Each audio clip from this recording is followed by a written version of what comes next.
മുതിർന്ന നേതാവായുള്ള PJ കുര്യന്റെ ഈ ഉപദേശം ഞങ്ങൾ ശിരസാവഹിക്കുന്നു.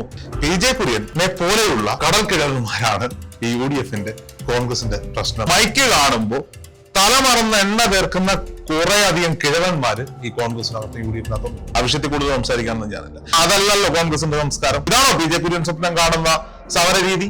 PJ കുര്യൻ ഉമ്മൻചാണ്ടിയുടെ കാലഘട്ടത്തിൽ ഉണ്ടായിരുന്നല്ലോ. എന്താ മുഖ്യമന്ത്രി ആവാൻ?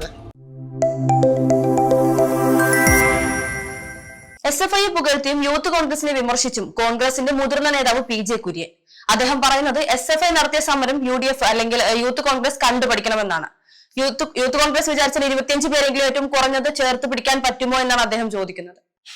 അത് നമ്മൾ വ്യാഖ്യാനിക്കുന്നതിന്റെ പ്രശ്നമാണ്.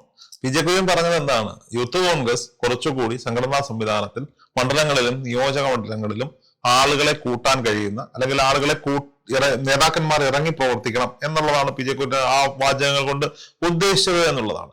അത് നിങ്ങൾ DYFIയുടെ പ്രവർത്തനങ്ങൾ കാണും. അവര് ബ്രാഞ്ച് തലം മുതൽ അവരുടെ സംഘടനാ ശേഷി അല്ലെങ്കിൽ സമരമുഖങ്ങളിലേക്ക് ആളുകളെ എത്തിക്കുന്ന രീതി, ഇതൊക്കെ യൂത്ത് കോൺഗ്രസ് കണ്ടു പഠിക്കണം എന്നുള്ളതാണ് PJ കുര്യൻ പറഞ്ഞത്. അതേ വേദിയിൽ തന്നെ യൂത്ത് കോൺഗ്രസിന്റെ സംസ്ഥാന അധ്യക്ഷനായിട്ടുള്ള രാഹുൽ മാങ്കൂട്ടത്തിൽ അതിന് മറുപടിയും നൽകിയിട്ടുണ്ട്.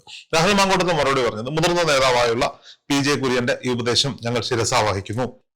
ചിലപ്പോൾ അങ്ങ് പറഞ്ഞത് യൂണിറ്റ് സമ്മേളനങ്ങളിലോ അല്ലെങ്കിൽ മണ്ഡലം സമ്മേളനങ്ങളിലോ ഒക്കെ ആളെ കുറവാണെങ്കിലും റോഡുകളിൽ സമരമുഖങ്ങളിൽ യൂത്ത് കോൺഗ്രസിന് യാതൊരു വിധമായ ആളുകളുടെയും കുറവില്ല. അതൊരു പക്ഷെ അങ്ങ് ശ്രദ്ധിക്കാത്തതുകൊണ്ടായിരിക്കും എന്നാണ് രാഹുൽ മാങ്കൂട്ടത്തിൽ പറഞ്ഞത്. PJ കുര്യനെ പോലെയുള്ള കടൽക്കിഴവന്മാരാണ് ഈ UDFന്റെ കോൺഗ്രസിന്റെ പ്രശ്നം എന്നുള്ളതാണ്.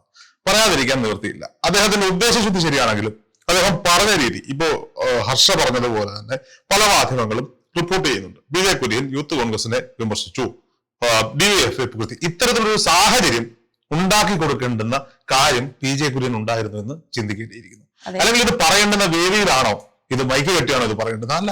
അദ്ദേഹത്തിന് സ്നേഹപൂർവ്വം രാഹുൽ മാങ്കൂട്ടത്തിനെ ഫോനെ വിളിച്ച, രാഹുലെ മോനെ കുറച്ചുകൂടി ഇങ്ങനെയൊക്കെ ശ്രദ്ധിക്കണം എന്ന് പറഞ്ഞാൽ പോരെ?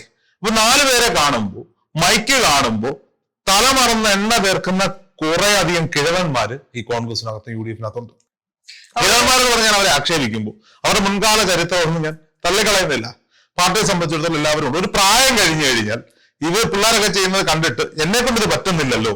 ഈ ഇന്നത്തെ തലമുറയ്ക്ക് എത്ര പേർക്ക് PJ കുര്യനെ അറിയാം? പഴയ തലമുറയ്ക്ക് അറിയായിരിക്കും. അപ്പോ പക്ഷെ ഞങ്ങളെ കൊണ്ട് ഇത്രയൊന്നും പറ്റുന്നില്ല, ഇത്ര പബ്ലിസിറ്റി ഒന്നും നമുക്കൊന്നും ഇല്ല എന്നുള്ള പൂർണ്ണമായ അസൂയയാണ് യുവന്മാരെയൊക്കെ കൊണ്ട് ഇതൊക്കെ പറയിപ്പിക്കുന്നത് എന്നുള്ളതാണ്. ഒരു വേദി കിട്ടിയാൽ എല്ലാവരെയും വിമർശിക്കാനുള്ള ഒരു അവസരമായി കാണുന്ന ഒരു രീതിയാണ്. ഇപ്പം ഈ പറയുന്ന യൂത്ത് കോൺഗ്രസിനെ മാത്രമല്ല, ശശി തരൂരിന്റെ പല പ്രസ്താവനകളെയും അദ്ദേഹം എടുത്ത് പറഞ്ഞിട്ടുണ്ട്. അപ്പോ ശശി തരൂരിന്റെ അടിയന്തരാവസ്ഥയെ കുറിച്ചുള്ള ഒരു നിലപാട് ഈ ഒരു രീതിയിലായിരുന്നെങ്കിൽ എന്തിനാണ് കോൺഗ്രസിൽ ചേർന്നു എന്നൊരു ചോദ്യം കൂടി അദ്ദേഹം ഉന്നയിക്കുന്നുണ്ട്. അല്ല, ആ ചോദ്യം പല കോണുകളിൽ നിന്ന്. ഇപ്പൊ ശശി തരൂരിനെതിരെ, ശശി തരൂരിന്റെ കാര്യം പറയട്ടെ, ഇത് മറ്റൊരു PJ കുര്യന്റെ കഥ പറഞ്ഞ റൂട്ടാണ്. മറ്റൊരാളായി മാറിക്കൊണ്ടിരിക്കുന്നത്. ശശി തരൂരിനുള്ള വില കളഞ്ഞുകൊണ്ടിരിക്കുകയാണ്. ഓരോ ദിവസവും ശശി തരൂരിന്റെ വില ഉണ്ടായിരുന്നു, കളഞ്ഞു കുളിച്ചുകൊണ്ടിരിക്കുകയാണ്. ആ വിഷയത്തിൽ കൂടുതൽ സംസാരിക്കാനൊന്നും ഞാനില്ല. PJ കുര്യൻ ഇങ്ങനെയല്ല. PJ കുര്യൻ പണ്ട് രാഹുൽ ഗാന്ധിയുടെ ഒരു പ്രസംഗം ട്രാൻസ്ലേറ്റ് ചെയ്തിരുന്നു ഇംഗ്ലീഷിൽ നിന്നും മലയാളത്തിലേക്ക്. അതൊന്ന് കേട്ടാൽ മനസ്സിലാവും PJ കുര്യന്റെ ക്വാളിറ്റി എന്താണെന്നുള്ളത്. അതുപോലെ നോക്കൂ, അദ്ദേഹം പറഞ്ഞൊരു വാചകമാണ്, യൂത്ത് കോൺഗ്രസ് DYFIയെ കണ്ടുപിടിക്കണം. എന്തിനാ കണ്ടുപിടിക്കുന്നത്? സമരമുഖങ്ങളിൽ യൂത്ത് കോൺഗ്രസ് എന്തെങ്കിലും പ്രശ്നമുണ്ടോ? ഒരു പ്രശ്നമല്ല. സമരമുഖങ്ങളിൽ അവർ സജീവമായി തന്നെ നിൽക്കുന്നുണ്ട്. ഇനി ഈ ഒരു പ്രതിപക്ഷ യുവജന സംഘടന എന്ന് പറയുന്നത് തൊട്ടതിനും പിടിച്ചതിനും ഒക്കെ സമരം ചെയ്യുകയും സർക്കാർ വക വാഹനങ്ങളും സർക്കാർ വക ഓഫീസുകളും തല്ലിപ്പൊളിക്കുന്നവരുമായിരിക്കണോ? പൊതുഗതാഗതം തടസ്സപ്പെടുത്തുന്നവരായിരിക്കണോ? സാധാരണക്കാരുടെ മുകളിൽ കൊണ്ടുകയറേണ്ടുന്നവരായിരിക്കണോ? ഇതാണോ PJ കുര്യൻ പറയുന്ന പ്രതിപക്ഷ? അതല്ലല്ലോ കോൺഗ്രസിന്റെ സംസ്കാരം. അതാണോ കോൺഗ്രസിന്റെ സംസ്കാരം? അതല്ല കോൺഗ്രസിന്റെ സംസ്കാരം. ഇപ്പൊ ഒരു പണിമുടക്ക് നടന്നല്ലോ, ദേശീയ പണിമുടക്ക് കേരളത്തിൽ മാത്രമേ പണിമുടക്ക് നടന്നല്ലോ. കുറെ ലോക്കൽ ചാനലുകാർ റിപ്പോർട്ട് ചെയ്യുക, ലോക്കൽ ചാനൽ ഞാൻ ഉദ്ദേശിക്കുന്നത് പ്രാദേശിക ചാനലുകാർ റിപ്പോർട്ട് ചെയ്ത പല വീഡിയോകളും കാണുമ്പോൾ നമ്മളൊക്കെ ഓരോന്ന് കൊടുക്കാനാ തോന്നുന്നത് ഈ സഹാക്കന്മാരുടെ. എന്നിട്ട് ഇവന്മാരെ നാട് മൊത്തം ഉടപ്പിച്ച് നാട്ടുകാരുടെ വണ്ടിയുടെ കാറ്റ് കഴിച്ചു വിട്ടിട്ട് ഇവന്മാരെ കാർ കയറി പോവുക. അവരുടെ റിപ്പോർട്ടർ എന്ന് വെച്ചാൽ നിങ്ങളിത് കാണിക്കുന്നത് ശരിയാണോ എന്ന് ചോദിച്ചു. ഉച്ചകഞ്ഞ് തട്ടിക്കളയുക, ഉച്ചകഞ്ഞ് വെക്കാൻ വന്ന സ്ത്രീയെ മർദ്ദിക്കുക, ബാങ്ക് മാനേജരെ തെറി വിളിക്കുക, സ്കൂളിൽ ജോലിക്ക് വന്ന അധ്യാപകരുടെ വണ്ടിയുടെ കാറ്റഴിച്ചു. ഇതാണോ PJ കുര്യൻ സ്വപ്നം കാണുന്ന സമര രീതി? ആ രീതിക്കോട് യൂത്ത് കോൺഗ്രസിന് താല്പര്യം ഉണ്ടാവില്ല. യൂത്ത് കോൺഗ്രസ് എന്ന് പറയുന്ന സംഘടനയാവട്ടെ, DYFI എന്ന് പറയുന്ന സംഘടനയാകട്ടെ, അല്ലെങ്കിൽ യുവമോർച്ച എന്ന് പറയുന്ന സംഘടനയാകട്ടെ, ഇവയെല്ലാം അവരുടേതായ രീതിയിൽ കേരളത്തിൽ പ്രവർത്തിക്കുന്നുണ്ടെന്നേ. മറ്റൊന്നിനെ കണ്ടിട്ട് വേണം ഇത് മാതൃകയാക്കാൻ. ഇദ്ദേഹം പറയുന്നത് ഈ കോൺഗ്രസിന് അധികാരം നഷ്ടപ്പെടുന്നുണ്ടെങ്കിൽ അതിനകത്ത് ഇതുപോലെയുള്ള കാര്യങ്ങൾ ഇല്ലാത്തത് കൊണ്ട്, അല്ലെങ്കിൽ ഈ ഒരു ചേർത്ത് പിടിക്കൽ ഇല്ലാത്തത് കൊണ്ട്. കോൺഗ്രസ് ഒരു ജനാധിപത്യ പാർട്ടിയാണെന്നേ, എല്ലാവർക്കും അഭിപ്രായം പറയാൻ സാധിക്കുന്ന, നിർബന്ധങ്ങളില്ലാത്ത, ഒരുപാട് സംഘടനാ പ്രവർത്തകരുള്ള ഒരു പാർട്ടിയാണ്. അല്ലെങ്കിൽ CPM പോലെ കേഡർ പാർട്ടി അല്ല. CPM ഒരു കേഡർ സിസ്റ്റം ഉണ്ട്. ആ രീതിയിൽ മാത്രമേ അവർക്ക് മുന്നോട്ട് പോകാൻ പറ്റുള്ളൂ. പാർട്ടി മേൽത്തിട്ടിരിക്കുന്നവരെ വിമർശിച്ചാൽ അവർ പാർട്ടിക്ക് പുറത്തു പോകും. വിമർശിക്കുന്നവർ അവർ പുറത്തു പോകും. അതാണ് ആ പാർട്ടി സംവിധാനം. ഈ പാർട്ടി സംവിധാനം അങ്ങനല്ല. അതുകൊണ്ടാണ് ഈ BJ കുര്യനും ശശി തരൂരിനും ഒക്കെ ഇതിനകത്ത് നിൽക്കാൻ പറ്റുന്നതെന്നുള്ളത് മനസ്സിലാക്കണം. അല്ലെങ്കിൽ ഇവരൊക്കെ എന്നെ കാലത്തൊക്കെ പുറത്തു പോകാൻ CPM അല്ലെങ്കിൽ BJ കുര്യനൊക്കെ എന്നെ എടുത്ത് പുറത്തു പോകാൻ, ശശി തരൂരിനെ എടുത്ത് പുറത്തു പോകാൻ, BJP ഇത് കാണിക്കണമെങ്കിൽ എന്നെ പുറത്തു പോകാനായിരുന്നു. കോൺഗ്രസ് ആയതുകൊണ്ടൊക്കെ നിൽക്കാൻ പറ്റുന്നത്. ഉൾപാർട്ടി ജനാധിപത്യം വലിയ രീതിയിൽ പ്രോത്സാഹിപ്പിക്കപ്പെടുകയും അതിന് വേണ്ടുന്ന എല്ലാ സ്വാതന്ത്ര്യം കൊടുക്കുന്ന പാർട്ടിയാണ് കോൺഗ്രസ്. അതാണ് കോൺഗ്രസിന്റെ മഹത്വം. PJ കുര്യൻ പറഞ്ഞ മറ്റൊരു പ്രസ്താവന, ഇദ്ദേഹം പറഞ്ഞ രീതിയിലായിരുന്നു പല ഇലക്ഷനിലും കോൺഗ്രസ് സമീപിച്ചിരുന്നതെങ്കിൽ ഈ ഒരു തോൽവി പല സ്ഥലങ്ങളിലും ഉണ്ടായിരുന്ന തോൽവി BJ കുര്യന് മുഖ്യമന്ത്രി സ്ഥാനാർത്ഥി ആവാനുള്ള മോഹം കാണുന്നു. ശശി തരൂരിനാവാൻ പിന്നെ എനിക്ക് ആയിക്കൂടെ? BJ കുര്യന് ആർക്കാ ഇത്?